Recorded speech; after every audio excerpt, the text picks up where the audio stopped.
Welcome to Kick-Ass Love. I'm Tina Overbury, and this is episode 3.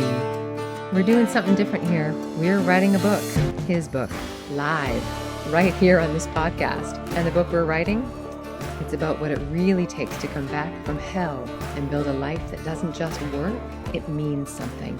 I'm a story coach and a brand new expressive arts therapist. For the last 10 years, I've helped people write, author, and publish their books. The people I work with have big stories, and Trevor's is just that. So meet my co-host and the guy at the heart of this story, Trevor Castile. In a world where men are taught to man up and stay silent, Castile is speaking openly about sexual abuse, trauma. His story challenges the idea that vulnerability is weakness and offers an alternative. Truth-telling is kick-ass love. What happens when an expressive arts therapist from Bowen Island helps a northern construction guy to write his book? Hello. Hello, Tina. How are you? I'm doing great. I can't help but notice that you're on a road trip. I am on a road trip. Surprise, surprise, traveling Trev. All the way down the highway there from Yellowknife to Edmonton. So, so I don't have my reduced speed ahead, but I am parked. Like that. So, I was just, I don't have my seatbelt on. Maybe I should, but, yeah, no. Is that your way of telling all of us to just buckle up? Buckle up, people. Here we go. Yeah, no shit. That's right. Yeah. But no, we're shooting. I'm actually sitting in it's the offset parking lot in the trees here at Alberta Hospital in front of Building 10 and Building 12. Building 10, the psych ward where I spent 4 weeks. I came here the other day and I was just thinking of locations that we could try to shoot this podcast episode from. That meant a lot, but then secondly, that was also quiet. And that I could, stay calm and stay focused with what we're trying to do here. So first was going to be my grandparents' gravesite down here in Edmonton, and but then the risk of possibly being distracted from other things around me there is why I ended up in this the furthest parking lot at the back here in the trees kind of thing. But yet it's still meaningful with Alberta Hospital here.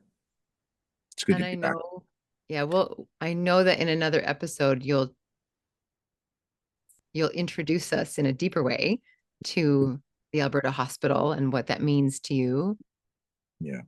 But I know you've put yourself there today for a reason, and I know that you've got something you want to read to us today, and so you put yourself in a nice, peaceful place. But yeah, you had something else you wanted to say first, I think, right? Yeah, and what's kind of funny here? It's just good old Yellowknife where you got mosquitoes. So I had the windows open a crack to get a little bit of a breeze, and now I see a mosquito flying around in the car. So I did my best, everybody. Okay, so if I'm in the middle of something and I'm swatting a mosquito, I tried to prepare the best I could. So Life is life, man. life Life is is life. life. Yeah. So hopefully the damn thing doesn't bit me. I mean, it looked pretty big, but so be it. Okay, but yeah. So if it could, the last episode where we decided to pull, and so the episode that people have seen is essentially episode, I believe episode 1 so far, and the intro and episode 1, and so we were going to be getting into foundation stuff. And then, the last episode that we taped, which was the foundation stuff, I didn't spend time at the cemetery ahead of time like I normally do. And that was the biggest significant factor as to I was just way too high strung. I was peaking, and so we decided to pull that episode, you and I, in discussions outside of this. And there was debate whether we show it or we not, but we don't want to harm the credibility and the integrity of the message right now and make people confused. And it's something worth bringing in and analyzing later on. And so, but I think for the calm, consistent message and for the breakdown calmly at the beginning of this is really critical, as you do. So but that's definitely an episode we'll look at later. So here we are, ready to go into the foundational kind of stuff. There's been 2 revelations over this period of time, so it's been maybe 2 weeks to a month now since we're actually airing, for you and I anyways, Tina. And so, meaning that I've had a lot of time, and within that there's been a lot of suffering, and it's been pretty brutal. So and there'll be different stories that we'll be able to share later on about that suffering. To rip off the band-aid, this is kind of where I'm at right now, is I hit the highway out of Yellowknife. Finances be damned.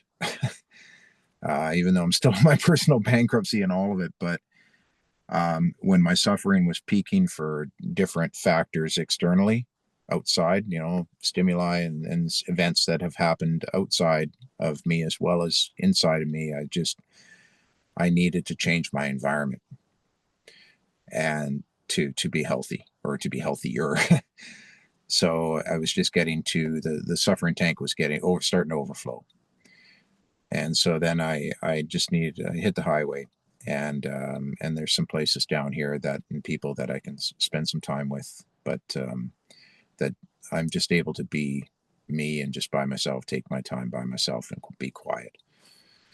Can I just jump in really briefly, Trev? Yeah. Mm-hmm. Just want to say, in case anyone's listening and goes, wow, I want to make sure people know that even in the state of peaking, as you called it, we didn't pull it because there's any shame in that.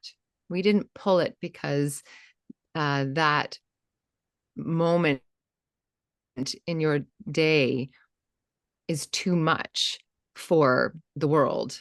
We pulled it because it wasn't ready.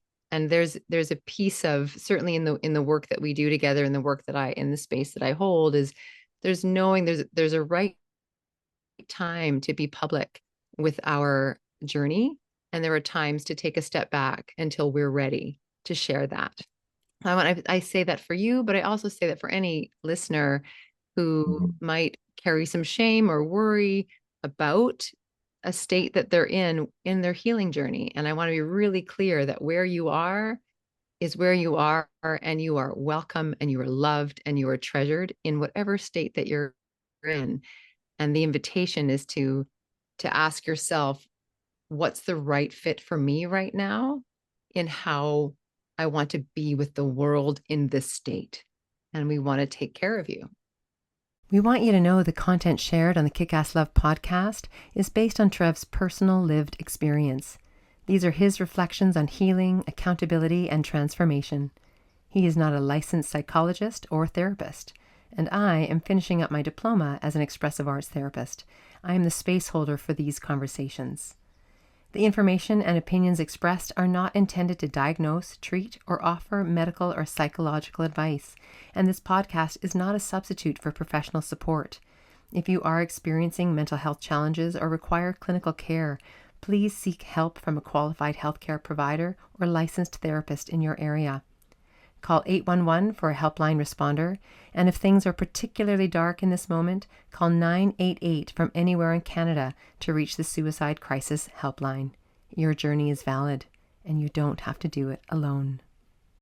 Yeah, I was just eating my own medicine, and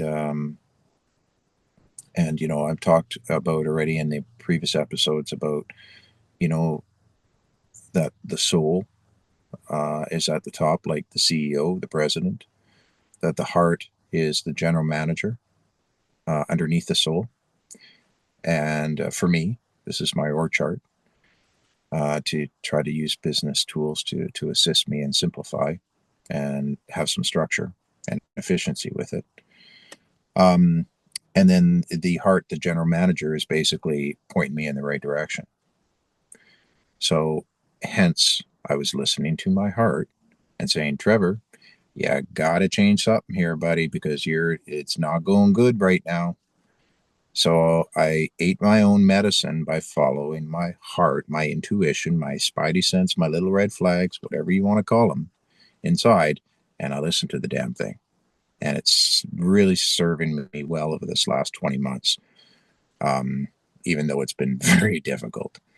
And then just to finish off the org chart, because I started it, is at the top, I have the general manager, which is, or sorry, the president, which is the soul or my spirit. And then I have underneath that the heart, which is the general manager, and points in the right direction of the ship where we're going as a company or whatever. Then underneath that, I've got the project manager or project manager of the mind. So now the mind is going to develop the strategies and the plans, the actions, the daily actions, the goals, and it's going to work with the rest of the team, given the direction from the heart and the general manager. Then that project manager, the mind, is now going to split down into the unconscious mind as well as the conscious mind. And because there's two totally different hemispheres of what's going on, no pun intended with the hemispheres. And so then with those with the unconscious and the conscious, essentially what they are journeyman carpenters to me underneath the project manager. Right. So now they're going to be actually with the tools on site doing the build. Right. And who are they giving direction to at the bottom? They're giving direction to the laborers and the apprentices in the field, which is the body. And so the body does the actions. The mind is planning and the body does the actions, but the project manager is overseeing. You can see how it filters up. So you've got president or CEO of the soul or the spirit. You've got the general manager of the heart with the direction. You've got the mind then, which is the project manager. Then you've got the unconscious and the conscious, which is the journeyman carpenters. And then boom, they've got the body mold right back into the body to give the apprentices and the laborers the direction on the tasks at hand. And that's the daily tasks every day of chipping away. And so if I have the laborers in charge of the company and the apprentices in charge of the company, the whole thing goes to shit. No disrespect to them, but you know, I mean, there's a growth pattern, and the natural growth pattern to be able to take a leadership role is not followed. And if you give too much growth, you'll collapse. Too much growth too quick. I just want to pause for a sec because I want to say, in terms of your book, which is what we're doing here, what you just did is fantastic. It's fantastic. The connection of the inner world with the outer world, and then the work you come from. It's so relatable and so easy to track, and I love it. We're totally going to use this. Well, you know, thank you. I mean, like I said before, the shit just comes out of my ass or maybe my mouth, but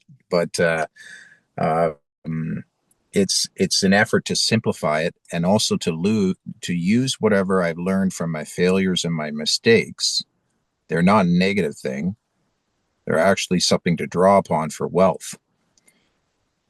Because there's a richness there. You just need to be willing to look at it that way, or I do. And then secondly, that I need to put the work in to seek out the gems within the shit. So that's all I've done here. And I trying to continue to do while being gentle with myself, hence kick-ass love, because I had to kick myself in the ass to get the hell out of Yellowknife, to get out of the suffering pot. But at the same time, that was with love. So with the title, we don't just concentrate on the kick-ass, and we don't just concentrate on the love. We're trying to get the both extremes together to be balanced in the damn middle. So you can't just think of kick-ass love, just kick-ass, because the damn formula is not going to work. And you can't think of just kick-ass love as just love, because the fuzzies and all that ain't going to pay the bills. So you need to put the sucker together, and that's what we're trying to do, is that kick-ass love is actually a balance of loving yourself, but also kicking yourself in the ass. Love it. Love it. And today there's something it might take, 1 to 3 episodes to get through. Yeah. You wanted to read your RCMP statement today, and as you do, can you just contextualize it a bit for us, like why you why you're choosing to read that and why you feel ready to read that. Yeah, I don't even know how much we're going to get into today because we've only got an hour and I was a little late pulling in here. Um, so, it will be what it will be. And that's something else I'm learning is, Trev, you don't need to jam it all in, which I tried the last episode. And then we saw the effects of that, which we'll analyze later. So, again, today's episode will be what it will be. But Tina, before I do that and jump into to give context to, because there's two statements. And what we're talking about is, and if, you've watched you out there, viewers, and, hi to you, by the way, because I didn't really formally say hi to you. So I just want to say hi, how you doing, man? High five, shoot the shit. Let's go. And you rock, Tina, too. And so do you, viewers out there, viewers, I just buddies. Hey, you're my buddies. Okay, here we go. But there's two things. The suffering. I'm like, okay, Trev, you're really struggling. You're really suffering here. And what I've found since over this last month of it is and digging in is like, okay, what the hell's going on for me? And I think there's two things that have really become prevalent here. Here I am, 56 years old now. I first got molested at 13 years of age, and that's when Dad died. And then it lasted 6-7 years, that everybody already knows.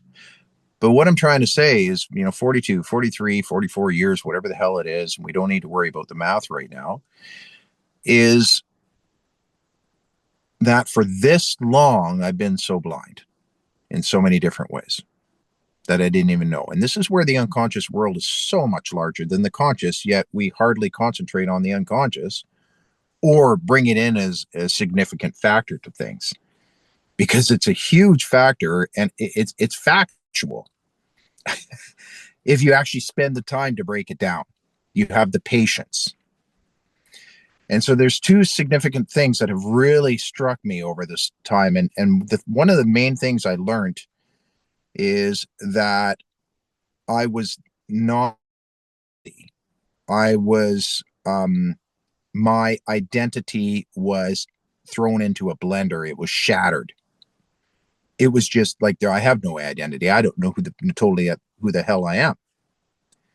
And that's why I'm working so hard, is to find who I am, Trevor Castile, not the fake Trevor Castile or the that survived for so long, not the Trevor Castile that has been blind so long with all these fundamental, foundational, twisted things that I've somehow lived still. I'm interested in understanding them, but I'm more interested in finding the real me. And so two significant things have struck me over this period of time, as I said already. One is that I indeed was tortured.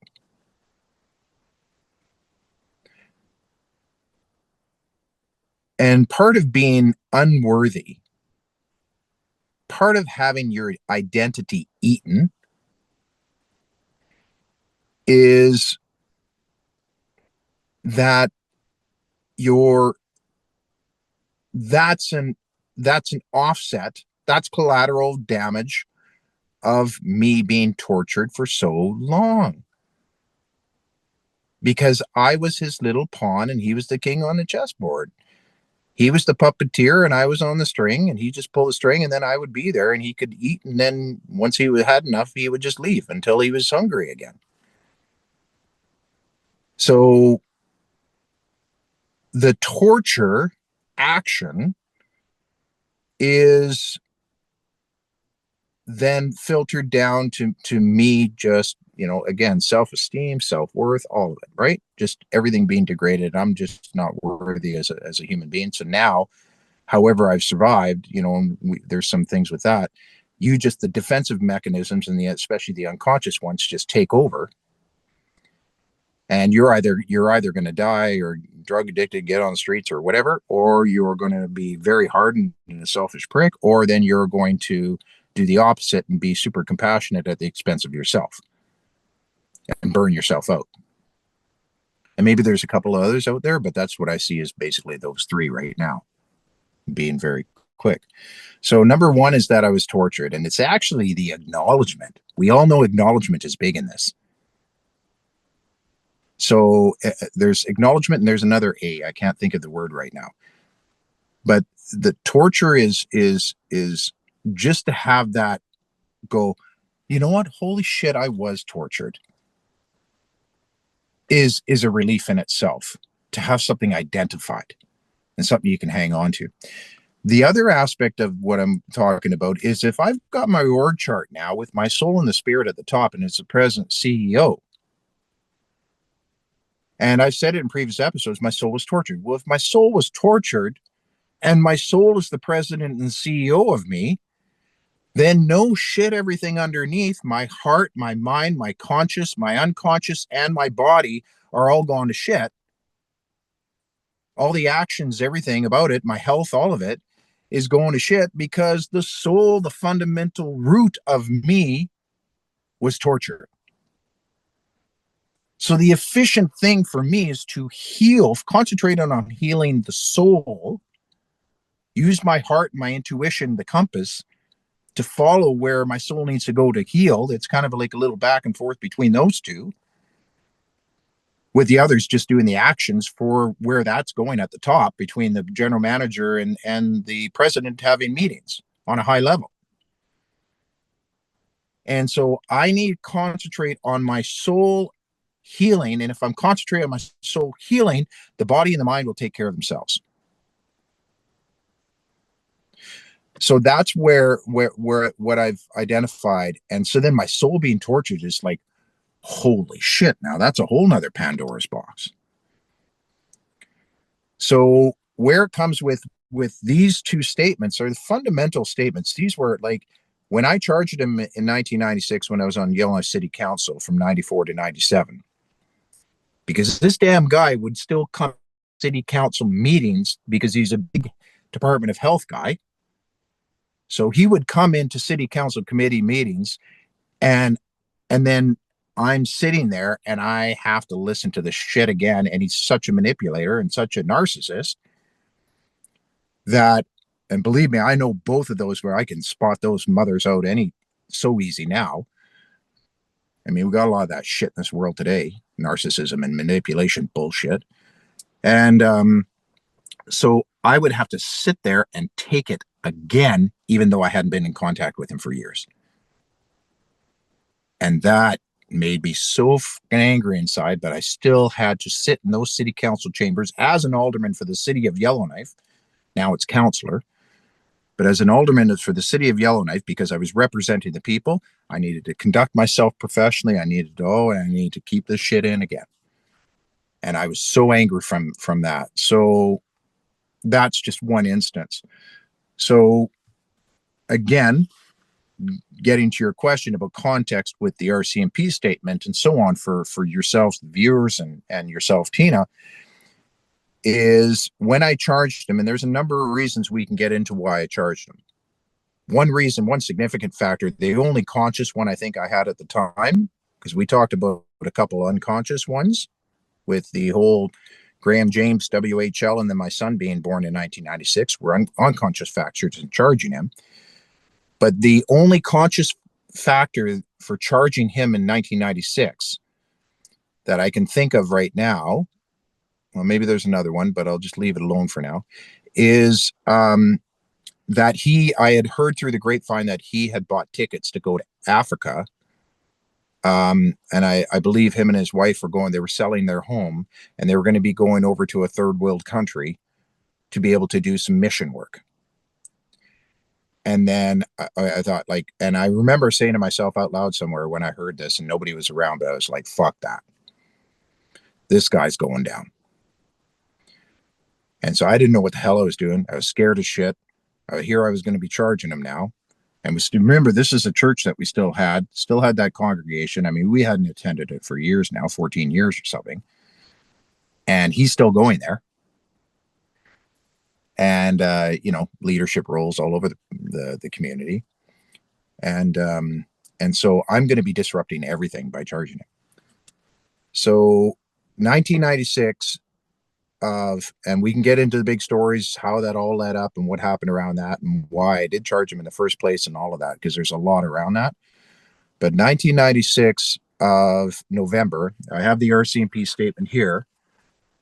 It was, yeah, no, it was November 6th, 1996 at 2:35 p.m. I gave my statement to the RCMP. And that's with G Division in Yellowknife. So it's the RCMP statement. That's the whole Q&A and stuff, right?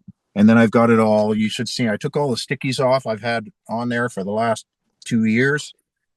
And I've got it all highlighted in yellow, what I can share and what I can't, I've got edited out. And then I've done that for my victim impact statement as well, which is, so the RCMP statement is a 28-page document. The victim impact statement is a 58-page document. And here I've got this one all highlighted in green of what I can share and what I can't. And this one's all highlighted in yellow. So, and that's been, yeah, it's been tough to get through these. So Yeah. Go ahead, Tina. I want to give you what I think your second A word is. So the first one, acknowledgement. Mm-hmm. Acknowledgement, this happened. I got it. This, oh, do you? Acceptance. Oh, okay. That's Okay. what it was. That's what the second one was. It's not only acknowledgement, but acceptance. That, and then there's relief with that. You go, whew. The more I understand, the more peace I get. Mm-hmm. Can I offer you a third A? Sure, please do. Agency. Self-agency. So there's acknowledgement, this happened. This is real. This is real. It happened. That is for the declaring of that. The boldness of saying this happened. It's irrefutable. This is real. Acceptance, beautifully, as you said, for yourself. This happened. It's a big one too. That is huge. That's a huge one. Yeah, that's like a forgiveness. Mm-hmm. When you're blending forgiveness to yourself with that, forgiveness is an acceptance. Mm-hmm. That is a huge mother. Mm-hmm. So yeah, sorry, I didn't mean to interrupt. Oh, no apologies needed. And then those two together, acknowledgement and acceptance, is agency, which means in the experience that you went through, you had no agency. So can you, for people, and even for me, can you explain what you mean by that, please? Because I'm interested to look up the definition of agency in relation to what you're saying too. We'll do that. Agency is your I amness. I am. I am. I. It's I. Me. This happened to me. I'm in my body. I. And in these traumatic incidents, you can feel like the end of a flag on a flagpole just being whipped around. Agency is the flagpole. You are no longer the flag on the flagpole. You are the flagpole. You know, that what comes up is this, excuse me, I'm doing my best to try to not throw F-bombs, but sometimes I need it. This motherfucker feasted on my, talk about agency, my identity as a person in the dark for fucking years, just to gratify himself. He feasted on my agency, my identity, and I was a fucking kid.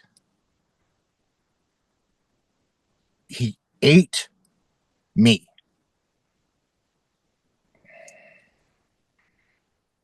At his leisure. And there's such a power imbalance. You don't stand a motherfucking chance. You don't stand a chance because you don't even know that you're in the fucking arena. You don't even know you're in a battle. So it's like putting a little fucking 13-year-old in one of those gladiator arenas and you're releasing a big fucking warrior with all of his fucking armor and his experience in the fights to date. And now the two are pitted against each other for everybody else to fucking see. But really, there's nobody else in the motherfucking stands because there's nobody else that even realizes there's an arena in their fucking city. Because they don't see any of this. It is such a fucking imbalance. It is so disgusting, and honest to God, I have no idea how I'm alive still. Like, how the hell? And that's just the 7 years. Mm-hmm. And then the torture that the self-torture conditioning in all kinds of many different aspects, and so many aspects I've got no freaking clue, which I've yet to explore gently and lovingly with myself. As the flagpole and not the flag. Yes. It is. So you were right at the beginning and that's what I was thinking too, is just, we'll go through these statements, how we go through these statements, and we'll take the time, however long the time is, to go through these statements. But I never even got to read. Yeah. The fucker pled guilty. So I never even got to read my victim impact statement in court. I've never been able to speak for myself. Nobody understands what I fucking went through. Not my kids, not my family, nobody, because, I'm the type of person to just keep fucking taking it.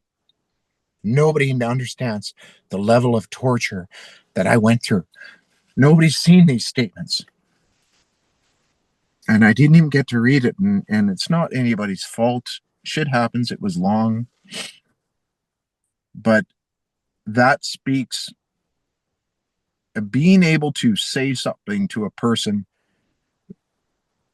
face to face or whatever and speak for yourself is a way to heal. So no shit, I've been in torture for a lot of my life.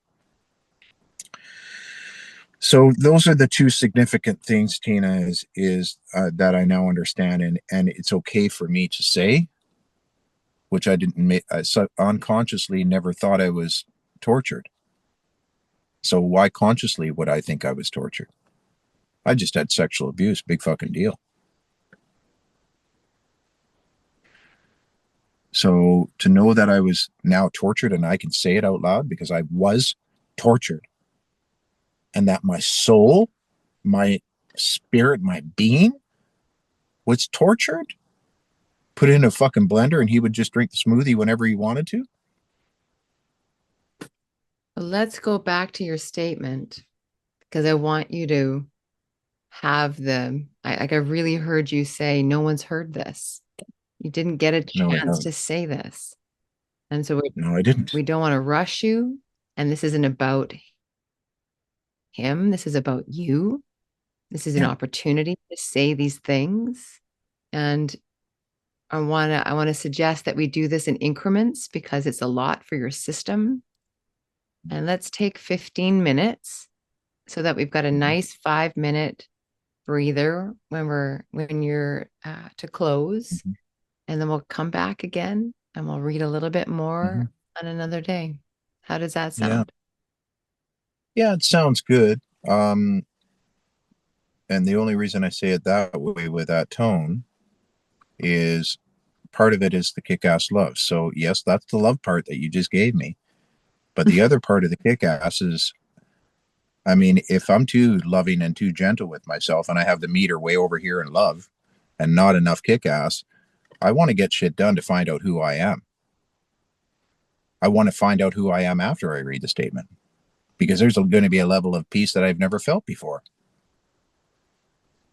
So, I mean, so yes, I agree. And I'm on the same page like that. And that's that new self-nurturing that I'm doing with myself. So I agree with you. How are we doing for time for this episode right now? So I have an idea. We're good. I will wave at you when to wrap up. Okay, perfect. So that we can have a nice 5-minute That's section to helpful. take care of each other. Yeah, very close. Yeah. Okay. That summarize and then for the link in for the next episode. So that works out really well. Thank you. You're welcome. Um, When you're ready. When you're ready. yeah, there's so much. Um, so again, to set it up properly with the context, here's the timeline, everybody. And thank you for hanging in with me there, viewers, buddies, and Tina. So the timeline is this, very quick and very short and dirty. Rip the band-aid off. November 6th here, I gave my statement to the RCMP. They charged him in January, so they arrested him in January of 1997. Then 2 months later, because I asked them not to arrest him. I don't know if they would do that still today, that type of stuff. But I asked them not to arrest him so that his family could enjoy Christmas holidays with him before he got arrested. Even the mind control in the statement it shows the evidence of me being very, very concerned in several areas about him and what this would do to him. And that type of mind trap that I was still in when I was actually coming forward with this. So November 96, I gave my RCMP statement. They arrested him at his home in January of 97. This is all in Yellowknife. Then it took till about probably June of 97, so 6 months later. And that's when he entered a guilty plea because the fucker knew that he wasn't going to beat me. I was going to take him down. I didn't give a shit. And he knew that. And then secondly lastly is that 2 months later, his sentencing was done in August of 1997. So in less than 12 months, easily less than 12 months of a calendar year, this whole thing was wrapped up. Certainly wrapped up from a court process, not from a Trevor process. He was sentenced to 3 years, of which he, got out for good behavior and being a helpful person in there and early and getting his pardon later on, which all that kind of bullshit. So, and then understanding the other things that other people know already about from the last 2 episodes of the lead up to this too, and the Dawson Creek thing, and so I had told them in my statements about things that happened in BC as well, in Vancouver, Dawson Creek, and then in Yellowknife. So it was all 3 of those areas and multiple times in those areas. So the RCMP statement. The other thing too is I made a list of betrayals.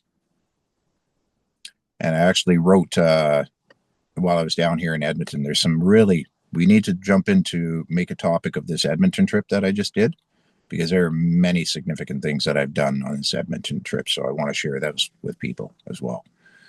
And that's the courage that I've been talking about, getting into your uncomfortable. So the RCMP statement is again, I can only file number 96-5701. It was taken at 2:35 p.m. on November 6, 1996. It was taken by a constable. There was actually 2 officers with me in kind of a plainclothes. It wasn't in the RCMP detachment. It was somewhere else in Yellowknife. And then it's a Q&A back and forth. So,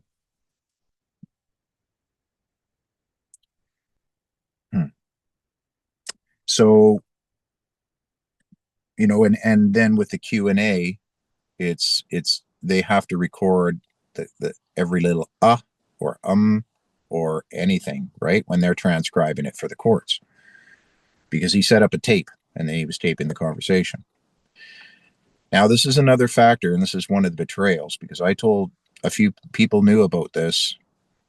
I was betrayed in a number of ways over my life, which I didn't even realize as well till I took the time to do that. And so understand that the RCMP officer that I gave my statement to, that's on this statement, after the guy who molested me here that I'm charging in this statement, after he was sentenced in August of 1997, it's about 3 or 4 years later that I read a news article, which is still out there today, of the RCMP officer that I looked in the eye, gave my statement to charge this guy, himself molesting two young boys, in Indigenous boys in communities in the Northwest Territories. So, one person down here told me that, Trevor, you got nothing to apologize. And that felt so good when I've also got people say, hey, maybe watch the swearing. But you know what? Sometimes the swearing's fucking worth it. And I'm telling you right now, if you were in my shoes, well, God knows even you'd even be here. So I'm tired of being on the defensive. I'm going to be on the offensive, but I'm going to be doing it careful. So also the dynamic that, and say roughly around the year 2000, 3 years after, I put this guy in jail, that the cop that I gave my statement to, he was himself molesting boys. And so, and he had done it before he took my statement. So he knew damn well. Say the cop that took your statement had been arrested or was charged with molesting boys? Did I just hear that right? Yeah. Okay. So not only was he arrested and charged, but he was sentenced to 3 years as well. Identical sentence. So, it's yeah. So that's a whole nother. There's so many stories and so many Pandora's boxes with this. So yeah. So just the beginning here, and you'll wave your hand for me, Tina. I will. Right now you've got like 7 minutes. Well, what I'm going to do is then why don't we start off the next episode about reading this? Then we do it justice. Okay, I'm not even going to start reading this, but it's on page 2. This is a 28-page document. Like I said, I've even got in it where it's side A on tape 1 is done, and then flipping to side B and stuff like that. Within both documents, I've got crossed out sections. I've also scribbled out names. I've really taken my time to care. I do not want my shit to impact other people negatively anymore. So I'm trying to be very, very careful and conscious of not hurting anyone. And that's the other thing that I wanted to say, and which we should reiterate at the very beginning of reading this next time. And I have those 6 bullets about other people, maybe that we could reference to, Tina, that I got some reflective thoughts back from the mental health people in the Northwest Territories to build those bullets. And that, everybody has their own custom journey, which is true, that we don't want to trigger anybody. So I've been trying to be very conscious of when I read these statements that there's not any disgusting details being shared right now from the statements, because I'm not here to make it as riveting as possible to grab attention, because the more that I care about you out there when I do this, the more integrity and the more credibility will instantly build, I believe. So I need to treat you with love if I'm trying to if I won't have any integrity if I'm not following the old title of the damn podcast with not only myself, but with you. So, yeah, it's just a real care about you out there when I'm actually reading this and stuff like that and taking care of it. And so then the other thing I would probably say to prep everybody out there, and thank you so much for tuning in and even taking the time to to listen to us. That please turn it off. Please stop it. Follow your heart. Follow your gut. If you're interested in listening to this, maybe listen to it in bits. But whatever you do, take care of yourself first. Do not worry about us. We'll still be here. And just take care of yourself first. Listen to what you need. And if you can only take 5 minutes of a 45-minute podcast next one when I'm doing this material, then that's okay. And then take it in chunks, or don't do it at all and just skip over the RCMP and the victim impact statements, because Tina will make sure that, something within the label or the entry will have that preface, so you're protected. But that's the main thing, is we don't want to harm anybody. We're here to build people, not to tear them down. And so this shit is here just for information and for context for people that may not understand this. And what's interesting too, Tina, lastly, like maybe I'll just say this lastly, is I wrote in one of my notebooks, this is in my backpack in the back there. I think it's in my ideas notebook. No, it's not in that one. It's in another one that I wrote some poems in, which here I am, a construction guy. I pull over the side of the road and I'm writing a freaking poem out of nowhere You are. on a farm road. You're right. Like, you are writing poetry. Yeah, talk about creative. Here we go. But that's a whammy.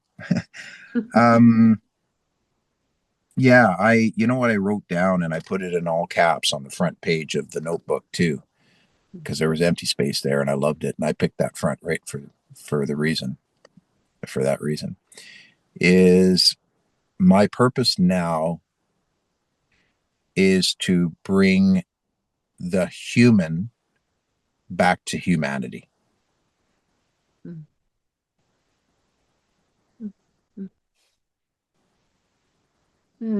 Tell me more. It's so interesting, because in the circles I run in, they flip it. They want to bring more humanity into the human. And so I love and I'm really curious about bringing more human into the humanity. Say more. Well, how often do we hear the word, what is human, number one? So we can also dissect this. I think it is definitely worth dissecting. So, and what I like to always go to is definitions of the words at the APA, the American Psychological Association. So that would be the first thing I would do, is probably bring the definitions of those two words in to give a good grounding or a good base.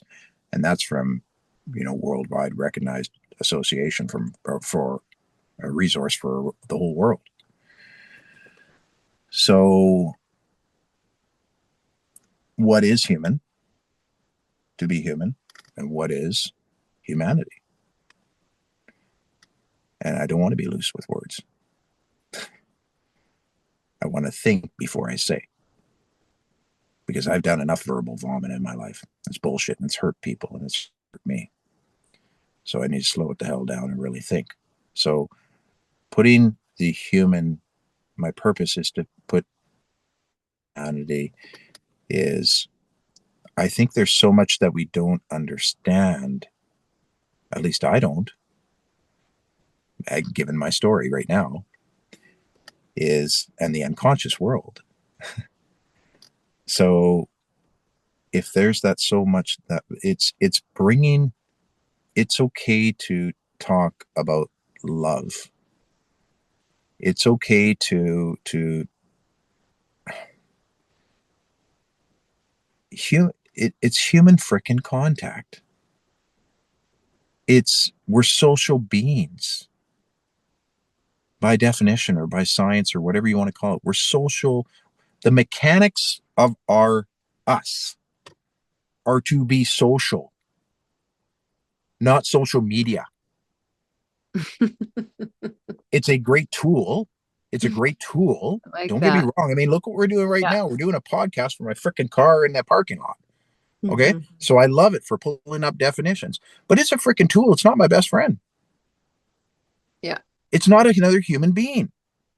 Yeah. So it should not be my go-to for lack of courage, for avoiding adversity. So what is a human? I feel that we're becoming more isolated just generally from each other. We're becoming more divided from each other. So where do you think conflict and chaos comes from? So I think the thing that is, with the disassociation tool, separating myself from myself, and looking at things from a wider lens and up above type of thing when I float and separate. So as trying to be objective about myself is I just look at myself. I've been riddled with conflict and chaos all of my freaking life, and I didn't even know it. And it was all inside. And on top of it, there's so much conflict and chaos and divisiveness that's still hidden within my unconscious world. And maybe some in my conscious that I have yet to explore, to put to peace. Because the more understanding I get, the more peace. So I'm just going to continue on the simple formula that I know with the org chart, with the steps, the tools, all of that. And then using my instinct and my heart to point me in the right direction and keep going, no matter how hard it is. So, but I think it's just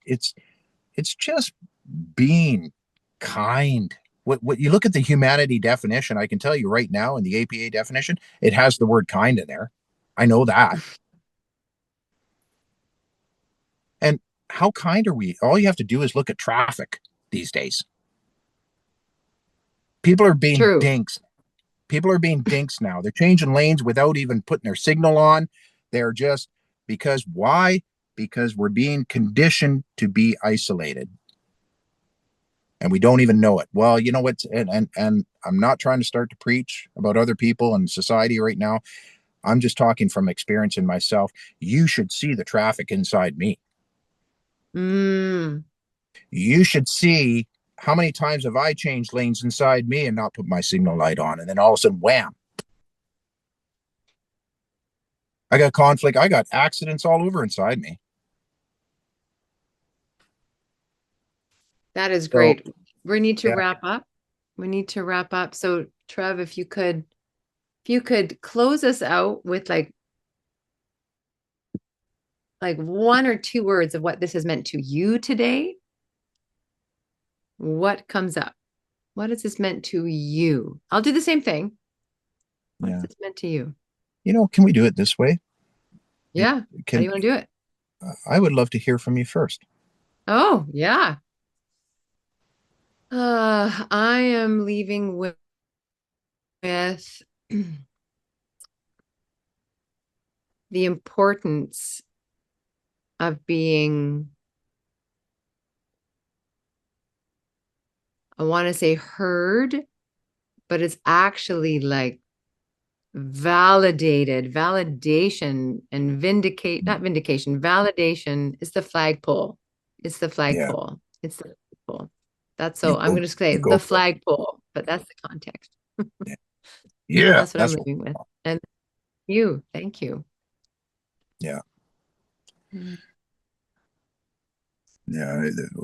All I'll say is, I mean, there's so much to say. And how are you going to wrap it up, and how are you going to just choose one thing? My God. By now you guys know me out there, so it's just like, oh boy, it's like a nuclear bomb in here all the time. It's wild. I gratefulness comes out to the top, and to actually be in this moment, to actually be talking, to be able to allow my soul to finally be able to speak.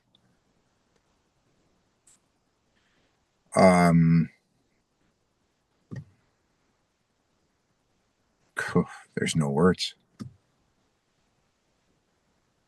There's no words. If there isn't a word, what is there? Because I want you to leave with something concrete for you. It's not words. It can be an image or a sound or a motion. No, I appreciate that. That's why I started out with the word gratefulness. Okay. I'll just circle right back to that. So there's no words, but the words mean that when they're saying there's no words, that means it's immeasurable. The amount of gratefulness that I have for the path that we're currently on. What a blessing. What a blessing. And here I am sitting in my little Dodge Dart car, packed to the shit rim, you know, got a big case of water right beside me. I'm ready to hit the highway tomorrow, you know, and sitting at Alberta Hospital, my old stomping grounds, where I was in a psych ward. So freaking amazing. Beautiful people in there. Very blessed. And look at you now. Look at me now. I'm Look at kicking you. ass. I am so strong now. So proud of myself. And I'm so blessed to, if I hadn't done what I had done, and if I continued to if I picked the company over picking myself 2 years ago, sure, I'd be a millionaire. But still, I would not have met you, Tina. I would not have met you all out there who I love, but I don't even freaking know, but I'll give you a virtual hug. I'm just so blessed. And I'm excited where this is going to go. Very thankful.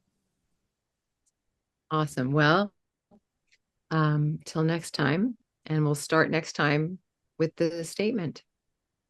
Yeah. Yeah. Wonderful. This is very All cool. right. Be well, my friend. Yeah, you too. Thank you. Yeah, you too. And everybody out there. Love you. Yeah. We'll catch you later. See you in the next episode. Rock on.